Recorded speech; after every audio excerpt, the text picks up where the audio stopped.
Chapters 24, 25, and 26 of The Invisible Man. This recording is in the public domain. The Invisible Man, by H.G. Wells. Chapter 24. The Plan That Failed. "But now," said Kemp, with a side glance out of the window, "what are we to do?" He moved nearer his guest as he spoke, in such a manner as to prevent the possibility of a sudden glimpse of the three men who were advancing up the hill road, with an intolerable slowness as it seemed to Kemp. "What were you planning to do when you were heading for Port Burdock? Had you any plan?" "I was going to clear out of the country, but I have altered that plan rather since seeing you.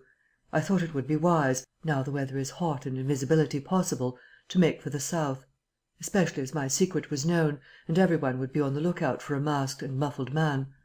You have a line of steamers from here to France. My idea was to get aboard one, and run the risks of the passage. Thence I could go by train into Spain, or else get to Algiers. It would not be difficult. There a man might always be invisible, and yet live, and do things. I was using that tramp as a money box and luggage carrier, until I decided how to get my books and things sent over to meet me." "That's clear." "And then the filthy brute must needs try and rob me. He has hidden my books, Kemp, hidden my books, if I can lay my hands on him." "Best plan to get the books out of him first." "But where is he? Do you know?" "He's in the town police station, locked up by his own request, in the strongest cell in the place." "Gah!" said the Invisible Man. "But that hangs up your plans a little." "He must get those books. Those books are vital." "Certainly," said Kemp, a little nervously, wondering if he heard footsteps outside. "Certainly we must get those books. But that won't be difficult, if he doesn't know they're for you." "No," said the Invisible Man, and thought. Kemp tried to think of something to keep the talk going, but the Invisible Man resumed of his own accord. "Blundering into your house, Kemp," he said, "changes all my plans. For you are a man that can understand. In spite of all that has happened, in spite of this publicity, of the loss of my books, of what I have suffered, there still remain great possibilities, huge possibilities." "You have told no one I am here?" he asked abruptly. Kemp hesitated. "That was implied," he said. "No one?" insisted Griffin. "Not a soul." "Ah, now." The Invisible Man stood up, and sticking his arms akimbo began to pace the study. "I made a mistake, Kemp, a huge mistake, in carrying this thing through alone. I've wasted strength, time, opportunities. Alone. It is wonderful how little a man can do alone. To rob a little, to hurt a little, and there's the end. What I want, Kemp, is a goal-keeper, a helper, and a hiding-place, an arrangement whereby I can sleep and eat and rest in peace, and unsuspected. I must have a confederate. With a confederate, with food and rest, 1,000 things are possible. Hitherto I have gone on vague lines. We have to consider all that invisibility means, all that it does not mean. It means little advantage for eavesdropping and so forth. One makes sounds. It's of little help. A little help, perhaps, in housebreaking and so forth. Once you've caught me you could easily imprison me. But on the other hand, I'm hard to catch. This invisibility, in fact, is only good in 2 cases. It's useful in getting away. It's useful in approaching. It's particularly useful, therefore, in killing. I can walk round a man, whatever weapon he has, choose my point, strike as I like, dodge as I like, escape as I like." Kemp's hand went to his moustache. Was that a movement downstairs? "And it is killing we must do, Kemp." "It is killing we must do," repeated Kemp. "I'm listening to your plan, Griffin, but I'm not agreeing, mind. Why killing?" "Not wanton killing, but a judicious slaying. The point is, they know there is an Invisible Man, as well as we know there is an Invisible Man, and that Invisible Man, Kemp, must now establish a reign of terror. Yes, no doubt it's startling, but I mean it, a reign of terror. He must take some town like your Burdock and terrify and dominate it. He must issue his orders. He can do that in 1,000 ways. Scraps of paper thrust under doors would suffice, and all who disobey his orders he must kill, and kill all who would defend them." Said Kemp, no longer listening to Griffin, but to the sound of his front door opening and closing. "It seems to me, Griffin," he said, to cover his wandering attention, "that your confederate would be in a difficult position." "No one would know he was a confederate," said the Invisible Man eagerly. And then, suddenly, Hush! What's that downstairs?" "Nothing," said Kemp, and suddenly began to speak loud and fast. "I don't agree to this, Griffin," he said. "Understand me, I don't agree to this. Why dream of playing a game against the race? How can you hope to gain happiness? Don't be a lone wolf. Publish your results. Take the world, take the nation at least, into your confidence. Think what you might do with 1,000,000 helpers." The Invisible Man interrupted, arm extended. "There are footsteps coming upstairs," he said in a low voice. "Nonsense," said Kemp. "Let me see," said the Invisible Man, and advanced, arm extended, to the door. And then things happened very swiftly. Kemp hesitated for a second and then moved to intercept him. The Invisible Man started and stood still. "Traitor!" cried the voice, and suddenly the dressing gown opened, and sitting down the unseen began to disrobe. Kemp made 3 swift steps to the door, and forthwith the Invisible Man his legs had vanished sprang to his feet with a shout. Kemp flung the door open. As it opened there came a sound of hurrying feet downstairs and voices. With a quick movement Kemp thrust the Invisible Man back, sprang aside, and slammed the door. The key was outside and ready. In another moment Griffin would have been alone in the Belvedere study, a prisoner. Save for one little thing: the key had been slipped in hastily that morning. As Kemp slammed the door it fell noisily upon the carpet. Kemp's face became white. He tried to grip the door handle with both hands. For a moment he stood lugging. Then the door gave 6 inches. But he got it closed again. The second time it was jerked a foot wide, and the dressing gown came wedging itself into the opening. His throat was gripped by invisible fingers, and he left his hold on the handle to defend himself. He was forced back, tripped and pitched heavily into the corner of the landing. The empty dressing gown was flung on the top of him. Half way up the staircase was Colonel Addy, the recipient of Kemp's letter, the chief of the Burdock police. He was staring aghast at the sudden appearance of Kemp, followed by the extraordinary sight of clothing tossing empty in the air. He saw Kemp felled, and struggling to his feet. He saw him rush forward and go down again, felled like an ox. Then, suddenly, he was struck violently. By nothing. A vast weight, it seemed, leapt upon him, and he was hurled headlong down the staircase, with a grip on his throat and a knee in his groin. An invisible foot trod on his back, a ghostly patter passed downstairs. He heard the 2 police officers in the hall shout and run, and the front door of the house slammed violently. He rolled over and sat up, staring. He saw, staggering down the staircase, Kemp, dusty and dishevelled, one side of his face white from a blow, his lip bleeding, and a pink dressing gown and some underclothing held in his arms. "My God!" cried Kemp. "The game's up. He's gone." Chapter 25: The Hunting of the Invisible Man. For a space Kemp was too inarticulate to make Addie understand the swift things that had just happened. They stood on the landing, Kemp speaking swiftly, the grotesque swathings of Griffin still on his arm. But presently Addie began to grasp something of the situation. "He is mad," said Kemp. "Inhuman. He is pure selfishness. He thinks of nothing but his own advantage, his own safety. I have listened to such a story this morning of brutal self-seeking. He has wounded men. He will kill them unless we can prevent him. He will create a panic. Nothing can stop him. He is going out now, furious." "He must be caught," said Addie. "That is certain." "But how?" cried Kemp, and suddenly became full of ideas. "You must begin at once. You must set every available man to work. You must prevent his leaving this district. Once he gets away, he may go through the countryside as he wills, killing and maiming. He dreams of a reign of terror. A reign of terror, I tell you. You must set a watch on trains and roads and shipping.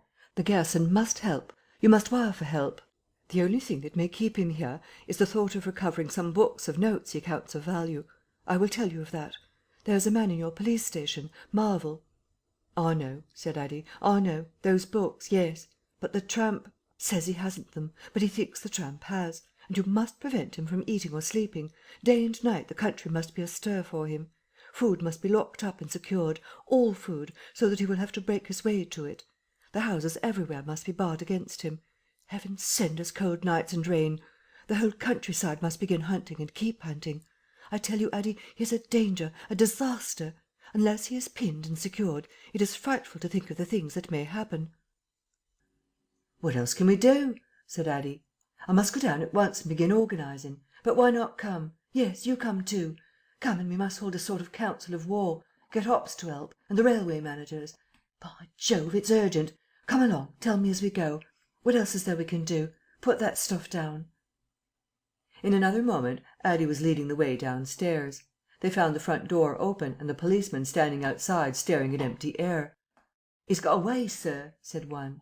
"We must go to the Central Station at once," said Addie. "One of you go on down and get a cab to come up and meet us. Quickly. And now, Kemp, what else?" "Dogs," said Kemp. "Get dogs. They don't see him, but they wind him. Get dogs." "Good," said Addie. "It's not generally known, but the prison officials over at Alstead know a man with bloodhounds. Dogs. What else?" "Bear in mind," said Kemp, "his food shows. After eating, his food shows until it is assimilated, so that he has to hide after eating. You must keep on beating. Every thicket, every quiet corner. And put all weapons, all implements that might be weapons, away. He can't carry such things for long, and what he can snatch up and strike men with must be hidden away." "Good again," said Addie. "We shall have him yet."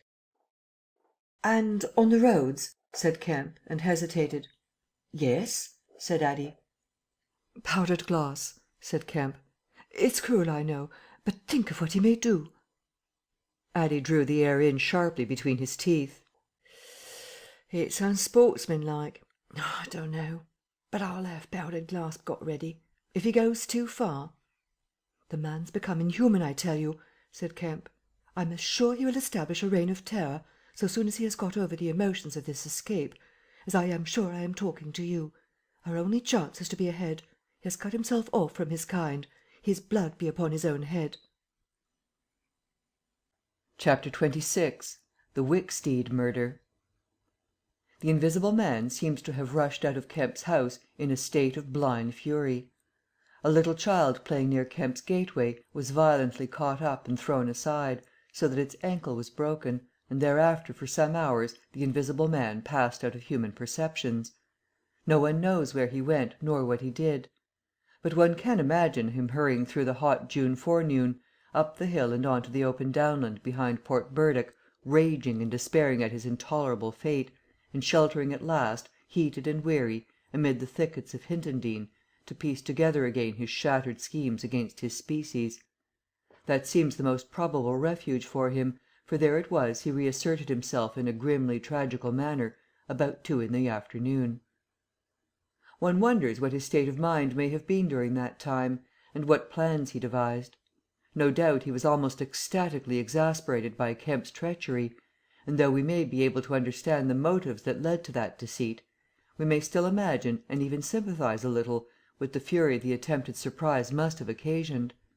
Perhaps something of the stunned astonishment of his Oxford Street experiences may have returned to him, for he had evidently counted on Kemp's co-operation in his brutal dream of a terrorised world. At any rate, he vanished from human ken about midday, and no living witness can tell what he did until about 2:30. It was a fortunate thing perhaps for humanity, but for him it was a fatal inaction. During that time a growing multitude of men scattered over the countryside were busy. In the morning he had still been simply a legend, a terror. In the afternoon, by virtue chiefly of Kemp's dryly worded proclamation, he was presented as a tangible antagonist, to be wounded, captured, or overcome, and the countryside began organizing itself with inconceivable rapidity. By 2 o'clock even he might still have removed himself out of the district by getting aboard a train, but after 2 that became impossible. Every passenger train along the lines on a great parallelogram between Southampton, Manchester, Brighton, and Horsham travelled with locked doors, and the goods traffic was almost entirely suspended. And in a great circle of 20 miles round Port Burdock, men armed with guns and bludgeons were presently setting out in groups of 3 and 4, with dogs, to beat the roads and fields. Mounted policemen rode along the country lanes, stopping at every cottage and warning the people to lock up their houses and keep indoors unless they were armed, and all the elementary schools had broken up by 3 o'clock, and the children, scared and keeping together in groups, were hurrying home. Kemp's proclamation, signed indeed by Addie, was posted over almost the whole district by 4 or 5 o'clock in the afternoon. It gave briefly but clearly all the conditions of the struggle, the necessity of keeping the Invisible Man from food and sleep, the necessity for incessant watchfulness, and for a prompt attention to any evidence of his movements. And so swift and decided was the action of the authorities, so prompt and universal was the belief in this strange being, that before nightfall an area of several hundred square miles was in a stringent state of siege. And before nightfall, too, a thrill of horror went through the whole watching nervous countryside. Going from whispering mouth to mouth, swift and certain over the length and breadth of the country, passed the story of the murder of Mr. Wicksteed. If our supposition that the Invisible Man's refuge was the Hintondean thickets, then we must suppose that in the early afternoon he sallied out again bent upon some project that involved the use of a weapon. We cannot know what the project was, but the evidence that he had the iron rod in hand before he met Wicksteed is to me at least overwhelming. Of course we can know nothing of the details of that encounter. It occurred on the edge of a gravel pit, not 200 yards from Lord Burdock's lodge gate. Everything points to a desperate struggle: the trampled ground, the numerous wounds Mr. Wicksteed received, his splintered walking stick, but why the attack was made, save in a murderous frenzy, it is impossible to imagine. Indeed, the theory of madness is almost unavoidable. Mr. Wicksteed was a man of 45 or 46, steward to Lord Burdock, of inoffensive habits and appearance, the very last person in the world to provoke such a terrible antagonist. Against him it would seem the Invisible Man used an iron rod dragged from a broken piece of fence. He stopped this quiet man, going quietly home to his midday meal, attacked him, beat down his feeble defences, broke his arm, felled him, and smashed his head to a jelly. Of course he must have dragged this rod out of the fencing before he met his victim. He must have been carrying it ready in his hand. Only two details beyond what has already been stated seem to bear on the matter. One is the circumstance that the gravel pit was not in Mr. Wicksteed's direct path home, but nearly a couple of hundred yards out of his way. The other is the assertion of a little girl to the effect that, going to her afternoon school, she saw the murdered man trotting in a peculiar manner across a field towards the gravel pit. Her pantomime of his action suggests a man pursuing something on the ground before him and striking at it ever and again with his walking stick. She was the last person to see him alive. He passed out of her sight to his death, the struggle being hidden from her only by a clump of beech trees and a slight depression in the ground. Now this, to the present writer's mind at least, lifts the murder out of the realm of the absolutely wanton. We may imagine that Griffin had taken the rod as a weapon indeed, but without any deliberate intention of using it in murder. Wicksteed may then have come by and noticed this rod inexplicably moving through the air. Without any thought of the Invisible Man, for Port Burdock is 10 miles away, he may have pursued it. It is quite conceivable that he may not even have heard of the Invisible Man. One can then imagine the Invisible Man making off, quietly in order to avoid discovering his presence in the neighbourhood, and Wicksteed, excited and curious, pursuing this unaccountably locomotive object, finally striking at it. No doubt the Invisible Man could easily have distanced his middle-aged pursuer under ordinary circumstances, but the position in which Wicksteed's body was found suggests that he had the ill luck to drive his quarry into a corner between a drift of stinging nettles and the gravel pit. To those who appreciate the extraordinary irascibility of the Invisible Man, the rest of the encounter will be easy to imagine. But this is pure hypothesis. The only undeniable facts, for stories of children are often unreliable, are the discovery of Wicksteed's body, done to death, and of the blood-stained iron rod flung among the nettles. The abandonment of the rod by Griffin suggests that in the emotional excitement of the affair the purpose for which he took it, if he had a purpose, was abandoned. He was certainly an intensely egotistical and unfeeling man, but the sight of his victim, his first victim, bloody and pitiful at his feet, may have released some long-pent fountain of remorse which for a time may have flooded whatever scheme of action he had contrived. After the murder of Mr. Wicksteed he would seem to have struck across the country towards the downland. There is a story of a voice heard about sunset by a couple of men in a field near Fernbottom. It was wailing and laughing, sobbing and groaning, and ever and again it shouted. It must have been queer hearing. It drove up across the middle of a clover field and died away towards the hills. That afternoon the Invisible Man must have learned something of the rapid use Kemp had made of his confidences. He must have found houses locked and secured. He may have loitered about railway stations and prowled about inns, and no doubt he read the proclamations and realized something of the nature of the campaign against him. and as the evening advanced, the fields became dotted here and there with groups of 3 or 4 men, and noisy with the yelping of dogs. These men hunters had particular instructions in the case of an encounter as to the way they should support one another, but he avoided them all. We may understand something of his exasperation, and it could have been none the less because he himself had supplied the information that was being used so remorselessly against him. For that day at least he lost heart. For nearly 24 hours, save when he turned on Wicksteed, he was a hunted man. In the night he must have eaten and slept, for in the morning he was himself again, active, powerful, angry and malignant, prepared for his last great struggle against the world. Chapters 24, 25 and 26.